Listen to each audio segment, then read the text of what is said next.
आज अपन पढ़ेंगे एल्कोहल के अंदर जो रासायनिक अभिक्रियाएं पढ़ रहे थे, और हम पढ़ रहे थे कि एल्कोहल जो अपने पास होता है,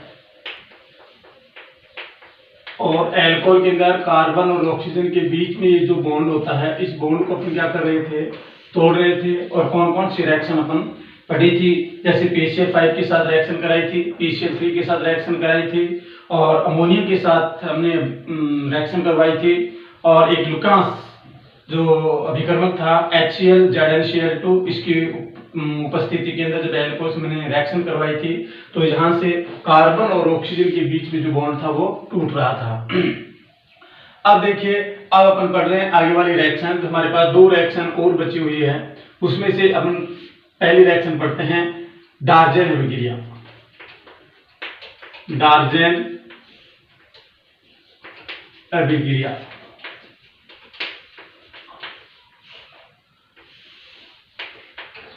डार्जेन अभिक्रिया की बात अगर करें तो बच्चों, अपन हेलोएरिन का जो चैप्टर पढ़ा था वहां पर डार्जेन अभिक्रिया हमने पढ़ी थी। डार्जेन अभिक्रिया के अंदर क्या था, डार्जेन अभिक्रिया के अंदर अपने पास एल्कोहल है CH3 CH2OH, और इसकी रिएक्शन किसके साथ करवाई थी, SOCl2 thionyl chloride. Thionyl chloride, तो थायोनिल क्लोराइड के साथ क्या करवाई, रिएक्शन करवाई थी, किसकी करवाई थी, एल्कोहल। तो एल्कोहल की रिएक्शन यदि अपन थायोनिल क्लोराइड के साथ रिएक्शन करवा दें, किसकी प्रेजेंस में कराई थी, पिरिडीन। पिरिडीन की उपस्थिति के अंदर, पिरिडीन का फॉर्मूला मैंने आपको बताया था। पिरिडीन का फॉर्मूला क्या होता है, पिरिडीन का जो फॉर्मूला होता है, यहाँ पर नाइट्रोजन होता है और यहाँ पर क्या लगे होते हैं, बॉन्ड लगे होते हैं। नाइट्रोजन के ऊपर क्या होता है, लोन पेयर होता है। तो ये अपने पास क्या था, पिरिडीन की उपस्थिति के अंदर हमने क्या करवाई थी, एल्कोहल की रिएक्शन थायोनिल क्लोराइड के साथ करवाई थी, और थायोनिल क्लोराइड के साथ करवाई तो अपने पास क्या बना था, alkyl halide CH3 CH2Cl plus क्या निकला था, SO2 gas plus HCl gas. ठीक है, तो अपने पास क्या बना, एल्किल हैलाइड। Alkyl halide.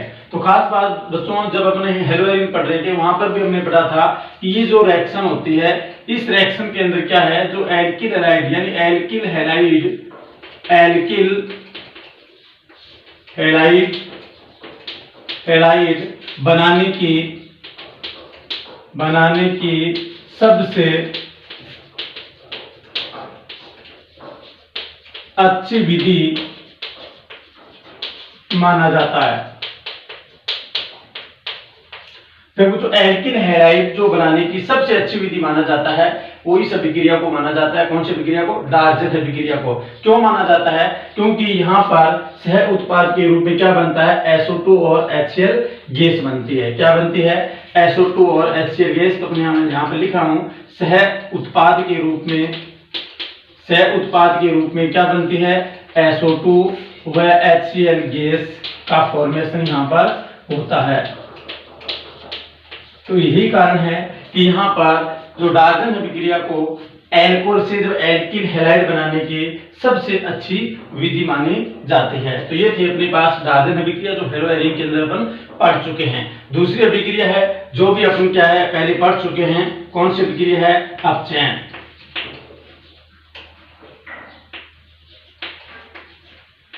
और वो भी किसकी उपस्थिति के अंदर, लाल फास्फोरस की उपस्थिति के अंदर क्या करवा देते हैं, HI के साथ। HI के साथ क्या करवा रहे हैं, अपचयन, यानी अपचयन करवा रहे हैं। किसके साथ करवा रहे हैं, HI के साथ लाल फास्फोरस की उपस्थिति में। तो देखिए, लाल फास्फोरस की उपस्थिति में अपचयन करवा रहे हैं, तो CH3 CH2OH, ये अपने पास क्या है, एल्कोहल, और इसकी रिएक्शन किससे करवा रहे हैं, HI हैलोजन अम्ल अपने पास, इसके साथ किसकी उपस्थिति में, लाल फास्फोरस की उपस्थिति में रिएक्शन कराएंगे। तो यहाँ पर क्या बनेगा, अपने पास बनेगा एल्किल हैलाइड। तो अपने पास क्या बनेगा, CH3 CH2 एल्केन। क्या बनेगी अपने पास, एल्केन बनेगी, क्योंकि यहां से देखिए हाइड्रोजन गैस बाहर हो जाएगी, नहीं सॉरी I2 गैस बाहर हो जाएगी और OH के साथ H रिएक्शन करेगा तो अपने पास क्या बनेगा, H2O बनेगा। तो यहाँ पर अपने को कितना लेना पड़ेगा, यहाँ पर अपने को लेना पड़ेगा 2, और यहाँ से 2 लोगे तो अपने पास क्या बनेगी, यहाँ पर अपने पास हाइड्रोजन इसके साथ जुड़ेगा तो अपने पास बन जाएगी एल्केन, प्लस यहाँ से क्या हो जाएगी I2, प्लस यहाँ से क्या हो जाएगी H2O। तो जल यहाँ से क्या हो जाएगा, बाहर हो जाएगा। 2 हाइड्रोजन है यहाँ पर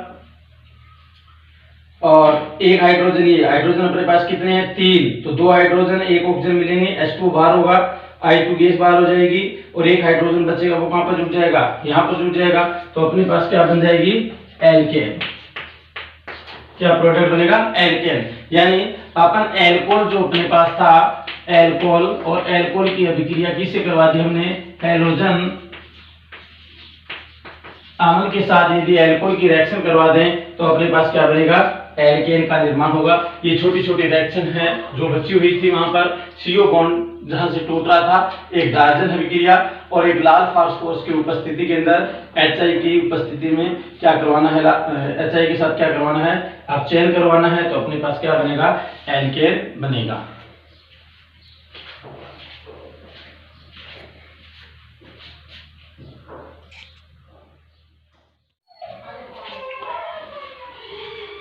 अब आगे वाले अपन पढ़ेंगे 3 नंबर पॉइंट, एल्किल व OH समूह जो होता है इसकी सम्मिलित अभिक्रियाएं। तो देखो बच्चों, हमने पहले क्या पढ़ा है, हमने पहले पढ़ लिया है कि अपने पास क्या है एल्कोहल, क्या है अपने पास एल्कोहल। हमने यहाँ से क्या हुआ कि ऑक्सीजन और हाइड्रोजन के बीच का जो बॉन्ड होता है, ये बॉन्ड टूट रहा है और ये बॉन्ड टूट रहा है, तो कौन सी अपने पास अभिक्रियाएं हैं जिनके द्वारा अपन इसको तोड़ सकते हैं और कौन कौन सी अभिक्रियाओं के द्वारा अलग अलग प्रकार के प्रोडक्ट बना सकते हैं। दूसरी कंडीशन अपने पास है कि यहाँ से कार्बन और यहाँ पर अपने पास क्या है ऑक्सीजन है, तो ये अगर बॉन्ड टूट रहा है तो कौन कौन सी अभिक्रियाएं हैं वो भी अपने पढ़ लिया है, वो डायजन अभिक्रिया हो, अमोनिया के साथ अभिक्रिया हो, PCl3 के साथ अभिक्रिया हो, PCl5 के साथ अभिक्रिया हो, लुकान टेस्ट के साथ क्या हो अभिक्रिया हो, तो ये अभिक्रिया अपन पढ़ चुके हैं।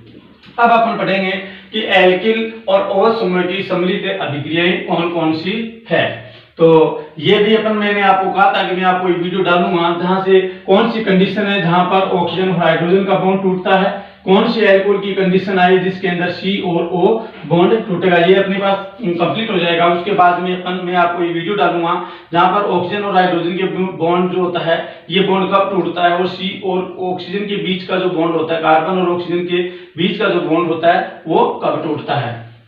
अब देखिए एल्किल व OH समूह की सम्मिलित अभिक्रियाओं, अगर इनकी बात करें तो पहली अभिक्रिया अपन पढ़ते हैं निर्जलीकरण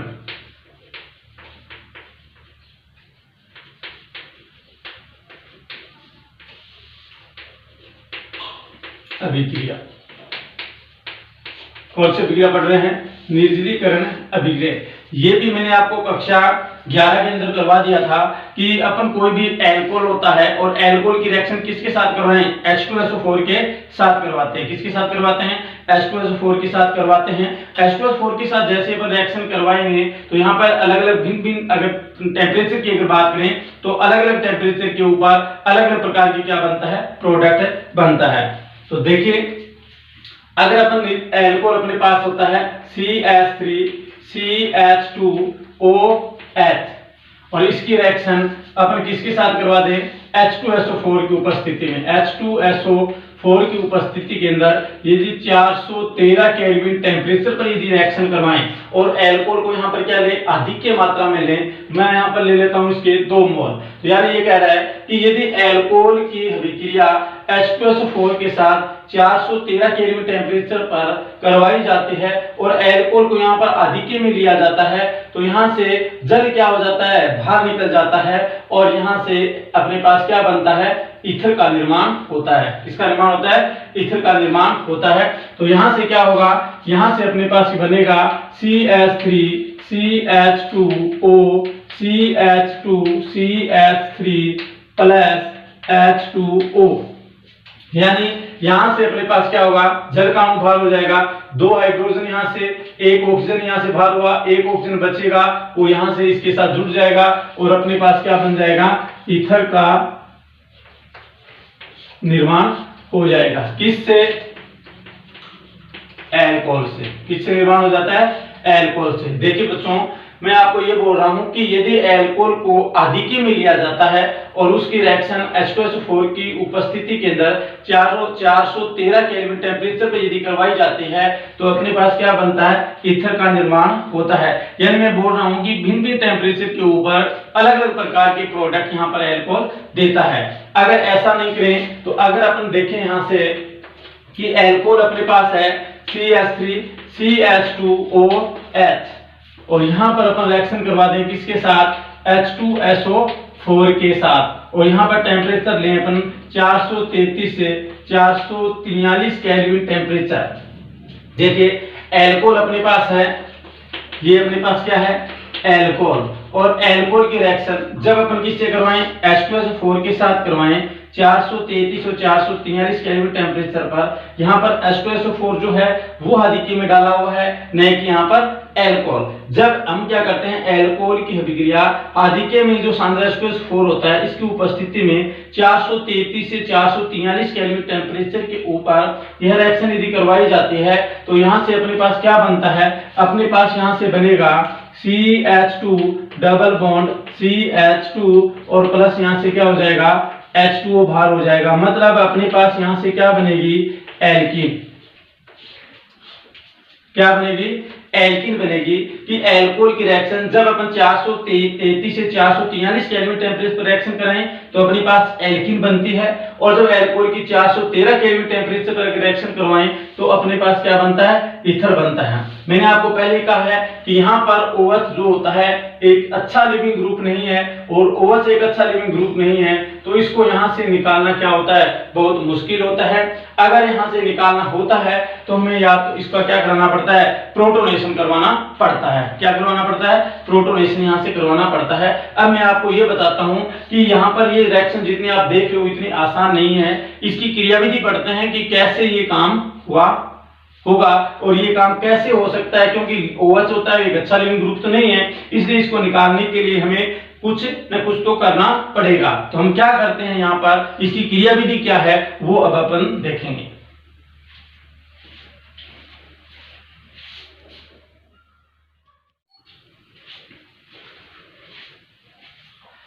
अब देखिए बच्चों, अपन ने क्या किया था, हमने ये किया था कि अपने पास क्या था, एल्कोहल। क्या था अपने पास, एल्कोहल था, और एल्कोहल की हमने किससे, H2SO4 की उपस्थिति के अंदर क्या करवाई थी, रिएक्शन करवाई थी 433 से 443 केल्विन टेम्परेचर के ऊपर रिएक्शन करवाई और अपने पास क्या बना था, एल्कीन बना था। हम ये देख रहे हैं कि यहाँ पर जो एल्कीन बन रही है इसकी क्रियाविधि क्या है, कैसी मैकेनिज्म है जिसके द्वारा एक एल्कोहल से एल्कीन बनाई जाती है। तो अब अपन पढ़ेंगे यहाँ पर क्रियाविधि।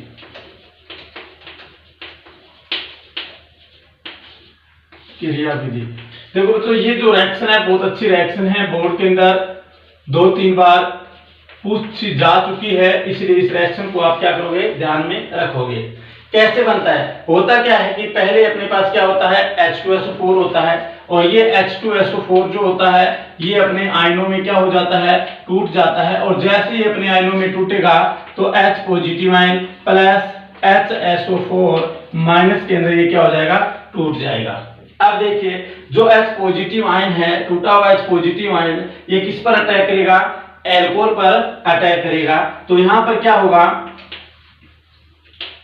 यहाँ पर देखिए अपने पास एल्कोहल हम ले रहे हैं CH3 CH2O और यहाँ पर क्या है H, इसके ऊपर क्या होते हैं, लोन पेयर होते हैं। अब कौन आएगा यहाँ पर, H पॉजिटिव आयन आएगा। देखिए बच्चों यहाँ पर अपने ऑक्सीजन के ऊपर 2 लोन पेयर हैं और यहाँ पर अपने पास क्या है, H पॉजिटिव आयन है। हम कह रहे हैं कि OH को यहाँ से निकालना क्या है, मुश्किल है। अब OH तो ऐसे डायरेक्ट OH यहाँ से निकलेगा नहीं, इसलिए अपन क्या कर देते हैं, इस जो ऑक्सीजन को एक अनस्टेबल कंपाउंड बना देते हैं यहाँ से। तो H पॉजिटिव आयन जैसे आएगा यहाँ पर तो इसके पास क्या है, लोन पेयर, और ये लोन पेयर क्या करेगा, इस H पॉजिटिव आयन को क्या कर देगा, डोनेट कर देगा, जिससे अपने पास क्या प्रोडक्ट आएगा, अपने पास यहाँ से प्रोडक्ट बनेगा CH3CH2O और यहाँ पर अपने पास क्या है, हाइड्रोजन। ये हाइड्रोजन यहाँ पर जुड़ेगा तो अपने पास बॉन्ड बना लेगा यहाँ पर हाइड्रोजन, और इस ऑक्सीजन के ऊपर क्या आएगा, पॉजिटिव चार्ज। ठीक है। अब अपने पास ये क्या, जो अपने पास क्या हो गया, इसका प्रोटोनेशन हो गया। जब जैसे इसका प्रोटोनेशन हो जाता है तो यहाँ पर अब अपने पास प्रोटोनीकृत ये आयन एक अपने पास बना हुआ है। अब देखिए अब क्या होगा, ऑक्सीजन की इलेक्ट्रोनेगेटिविटी क्या होती है, ज्यादा होती है, और इसके ऊपर क्या आया हुआ है, पॉजिटिव चार्ज। अब इलेक्ट्रोनेगेटिविटी इसकी ज्यादा, इस पर पॉजिटिव चार्ज आ गया, क्या ये अब स्थायी रहेगा, नहीं रहेगा। अब ये क्या करेगा, अब यहां से ये क्या करेगा, इलेक्ट्रॉन को खींचेगा और जल क्या कर लेगा, बाहर कर लेगा। तो देखो अपने पास क्या बनेगा, अपने पास अगर आगे वाली स्टेप की अगर बात करें तो अपने पास CH3 CH2O, इस पर पॉजिटिव चार्ज है, यहाँ पर क्या है अपने पास हाइड्रोजन।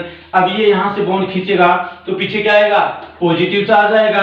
तो अपने पास यहाँ से क्या बनेगा, CH3 CH2, यहाँ पर क्या आएगा, पॉजिटिव चार्ज, और प्लस यहाँ से क्या हो जाएगा, H2 क्या हो जाएगा, बाहर हो जाएगा। यानी अपने पास क्या बन गया, कार्बोकेटायन बन गया। क्या बन गया, कार्बोकेटायन।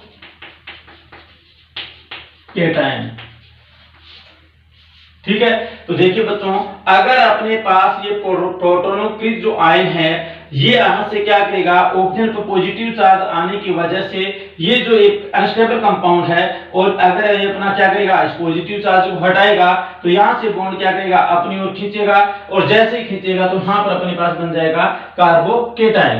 अब देखिए क्या होगा, आगे वाले स्टेप की अगर बात करें तो अपने पास अब बना हुआ क्या है, CH3 CH2 और प्लस चार्ज इस पर आया हुआ है, कार्बोकेटायन। देखिए बच्चों यहाँ पर क्या बना है, कार्बोकेटायन बना हुआ है। तो यहाँ से क्या है, पॉजिटिव चार्ज है, यहाँ से ये क्या कर रहा है, अपने जो बॉन्ड के जो इलेक्ट्रॉन है वो खींच रहा है। ये जो प्रोसेस होती है वो कैसी होती है, धीमी गति से होती है, और जो पद जिस क्रियाविधि के अंदर, मैकेनिज्म के अंदर जो पद धीमी गति से होता है, इसका मतलब वही क्या कहलाता है, वेग निर्धारण पद कहलाता है, वेग निर्धारण पद। ठीक है, अब अपने पास क्या बना, कार्बोकेटायन। अब देखिए यहां पर इसको खोल के रखिए तो यहां पर मैं क्या लिख सकता हूं, CH2, और यहां पर क्या लिख सकता हूं, हाइड्रोजन। अब देखो इस कार्बन पॉजिटिव चार्ज आया हुआ है, ये क्या करेगा, बॉन्ड खींचेगा। तो यहाँ पर देखिए कौन बैठा है, कार्बन बैठा है। तो अब कार्बन के साथ क्या जुड़ा हुआ, हाइड्रोजन। तो ये बॉन्ड नहीं तोड़ पाएगा, क्योंकि यहाँ तो देखिए यहाँ पर हाइड्रोजन जुड़ा हुआ है। तो हाइड्रोजन जब किसी भी कार्बोकेटायन होता है तो यहाँ से हाइड्रोजन को निकालना क्या है, आसान है। तो ये बॉन्ड कहाँ पर आ जाएगा, यहाँ पर, और यहाँ से क्या निकल जाएगा, H पॉजिटिव आयन बाहर हो जाएगा। तो अपने पास क्या बनेगा, CH2 डबल बॉन्ड CH2 और प्लस यहाँ से क्या हो जाएगा, H पॉजिटिव आयन यहाँ से क्या हो जाएगा, बाहर हो जाएगा। और अपने पास क्या बन गया, एल्कीन।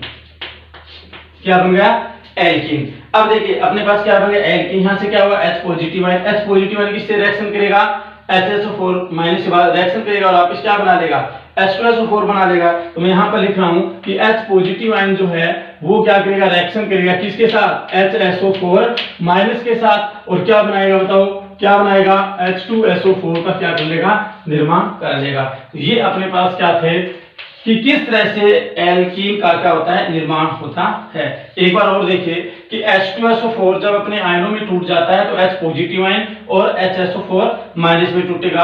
अब H पॉजिटिव आयन एल्कोहल के ऊपर क्या करेगा, अटैक करेगा। तो यहाँ पर देखिए अपने पास लोन पेयर है, ये लोन पेयर इसको क्या करेगा, डोनेट करेगा, और अपने पास क्या बनेगा, एक प्रोटोनीकृत आयन बनेगा। ठीक है, अपने पास ये बन गया। अब क्या होगा कि ये क्या करेगा, बॉन्ड यहां से खींचेगा, क्योंकि ये अनस्टेबल कंपाउंड है, ये स्टेबल होना चाहेगा।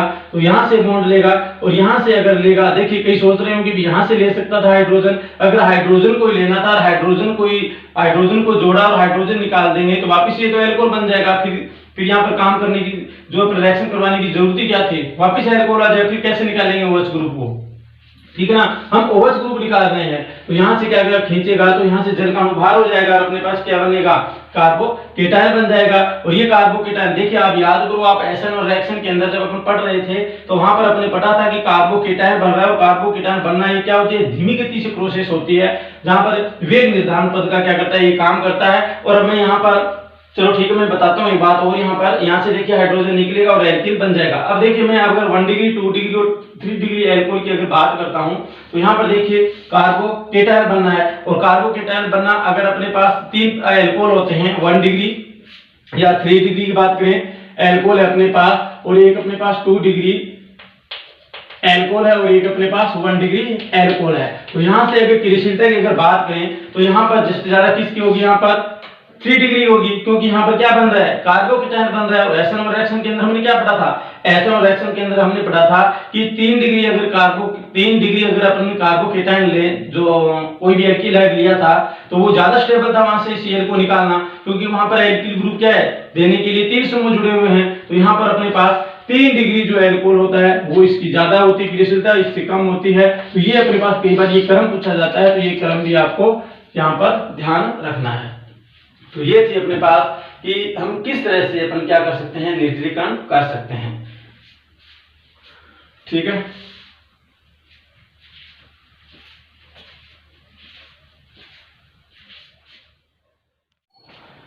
देखिए बच्चों, अब अपन पढ़ेंगे सत्यजैव का नियम। निर्जलीकरण की जब अभिक्रिया हमने पढ़ी थी, यानी अल्कोहल जो था उसकी रिएक्शन अपने क्या करवाई थी, H2S4 के साथ करवाई थी 433 से 443 केल्विन टेम्परेचर के ऊपर। तो क्या बना था प्रोडक्ट, अपने पास बना था एथेन। क्या बना था, एथेन। अब यदि अपने पास वही रिएक्शन कर रहे हैं, लेकिन हम प्रोडक्ट ऐसा ले लिया, जैसे अपने पास हम इस सत्यजैव के नियम को समझने की कोशिश करते हैं। ये हमने कोई एक एग्जांपल लिया है, CH3 CH, यहाँ पर मैं लगा देता हूँ OH, यहाँ पर मैं क्या लगा देता हूँ CH2, और ये अपने पास हो जाएगा यहाँ से CH3। तो ये अपने पास क्या है, एल्कोहल, और इसका नाम क्या है, ब्यूटेन